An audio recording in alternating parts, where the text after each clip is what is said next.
Hey everyone, how are you? Mr. Argueta coming to you week number 2 of our Principles of Management courses. Let me start off by apologizing. I normally like to get this video out to you on Monday, but Monday I came in, I wasn't feeling very well, guys, and I guess that's one of the benefits and downfalls to being sort of in a up-to-date class. I guess not live, we're not live, but definitely I make these videos as the weeks go by, so it's not like you're recycling a video from a few semesters ago. This is happening right now. It's August 27. It's 8:20 in the morning. But Monday I came in, wasn't feeling very well, and wasn't up to making the video. And then Tuesday, I ended up taking a day off, so wasn't able to do much other than maybe reply to some emails. But so that said, I also have promised a video with Meg, who is our success coach, and I haven't been able to connect with her, so I apologize. We'll have to do that next week. That said, let me cover real quick in regards to what's going on in our class. This video typically goes from what happened last week, what's going on this week, and what to expect for next week.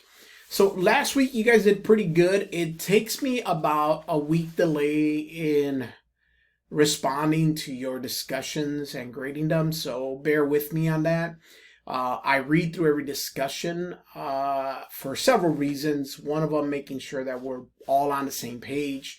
This is how I know you're understanding the material. So I have students in the past that maybe have taken online classes, and I don't know what other instructors do, but they might think that these go unread, and they don't.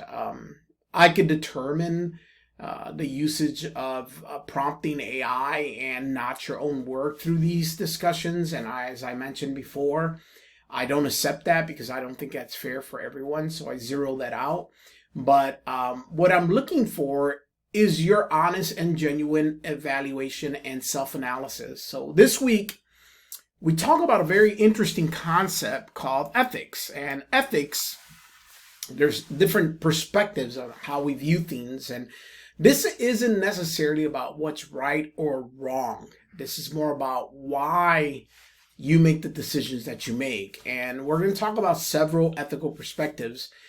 You could read this on pages 74, 76, and then again on 82 and 84. But I recommend you also do your own research, Google it or look it up, or, just look at different perspectives and take a look at what it is. And one of the things that I like to discuss here is trying to understand what frame of thought you're in when you make a decision. For example, I use this example every semester and people have a hard time with it. I will never expect anyone to be in this situation, nor do I think that there is a right or wrong answer. There is not. So let me put that out there. There's no right or wrong answer. But that said, this puts you in a position where you have to make a decision, ethical dilemma. And at this moment, in this very second, you'll make a certain decision, but based on information, based on people, based on scenarios, your decision might change. So I'll give you an example. You are a conductor of a plane. This is a trolley dilemma. You're a conductor of a train, and you're driving or you're racing down a track, and you have no functions of your braking mechanism, and you're going to have to make a right or you're going to make a left, and your brakes are not working. And if you make a right, you see that there's 10 adults, 10 grown people there, and you're going to run them over. And again, I know you will never be in this position. I understand that. And people try to scurvy this question by saying, well, I'll pray that the tracks or the train is...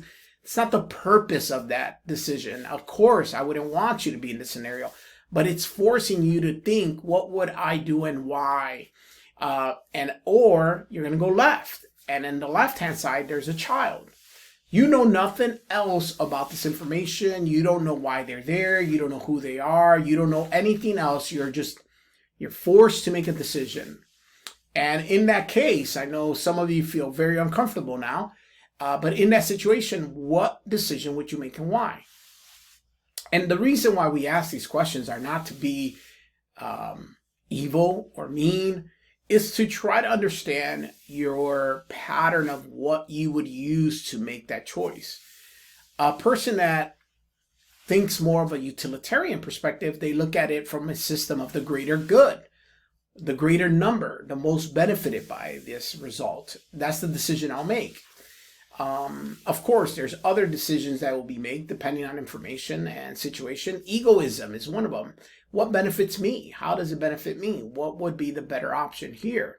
And then, of course, there's a couple other ones. One of the ones that I usually talk about is called deontological mindset or ethical perspective. In deontology, you feel that there's a higher power that dictates right and wrong. And once again, I am not saying that any of these are right or wrong. They're just how we operate. And realistically, there's no way that anyone can subscribe or make decisions based on only one all the time. It's impossible. There's no way we can do that because things change, situations change, circumstances change. That said, a deontological ethical perspective are for those that are maybe faith-based and they believe and have a faith-based belief and feel that a higher power dictates what's right and wrong, and therefore I follow that wholeheartedly. Commendable. I'm not telling you you're wrong, but that can always be the case. There are situations where we will waver from that based on situations. The other one that I mentioned, is it ever okay to lie? Is there ever a situation where you feel that a lie is justified? Like a lie is needed. A lie is actually good, may I say? Is there ever a situation you believe that lying is acceptable? It's an acceptable situation. It's an acceptable reality. And when and why? Many of you are going to say to me, no, lying is always bad. I want you to dig in deeper as to what do you mean by that? Is it always bad? Now, lying to gain your own benefits, maybe, but is lying always bad? And why do you believe that? And some people will stem to their belief system, deontological ethics, because God said it's bad. Well, did God say it's bad, or are we interpreting that as God said it's bad? Because there is a story in the Bible where a lady by the name of Rahab lied to save spies, to save people that were spying a land. And the local government came and found out that they were in their place, in their country, and went to her house and said, do you or have you seen these spies? And she said, I have not. Well, she was actually hiding them. Reminds me a lot of like Anne Frank, the story during the Nazi era of people that would hide Jewish people and save their lives. And when the Nazi army would come to their house and say, do you have any Jews here? They would say no. And they would lie. Is that lie good? Is that lie bad? You know, how do you justify that? So I want you to dig deep and look at this and try to make a decision based upon what you would normally do. And I know this is difficult. So I know this isn't something that you do on a day-to-day basis. You're not thinking of why you make a decision. You're kind of wired to do it. But this plays a big role in regards to our business acumen. Like, how do we make decisions in regards to business? How does it benefit does it benefit everyone? Do you make a decision to benefit the group, or do you make a decision to benefit you?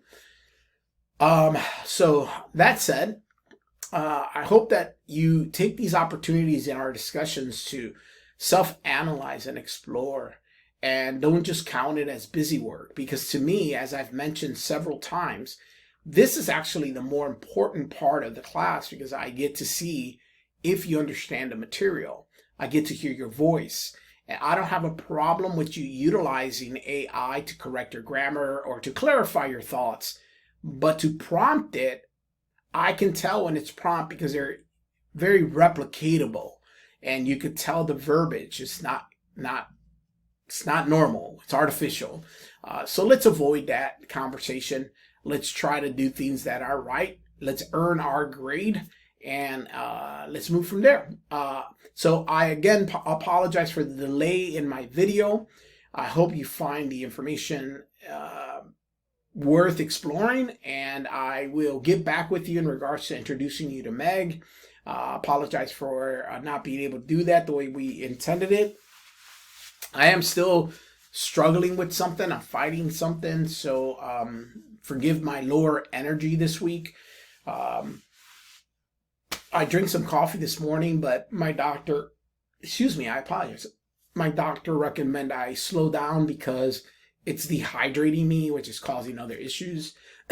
So I feel my energy levels dipped a little. I did do a protein shake this morning, and I'm hoping that that gives me enough energy to get through the day.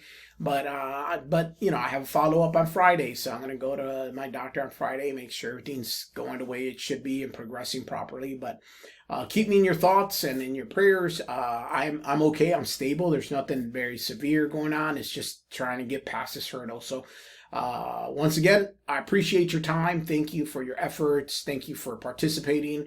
And I will be grading your work. If there's a little bit of a delay, you know why. I've been backed up with some personal health issues, but I'm on it. I'm watching, and I'm doing the best I can to keep up with it. So I appreciate you guys. Take care. We'll have these grades in. Have a great week.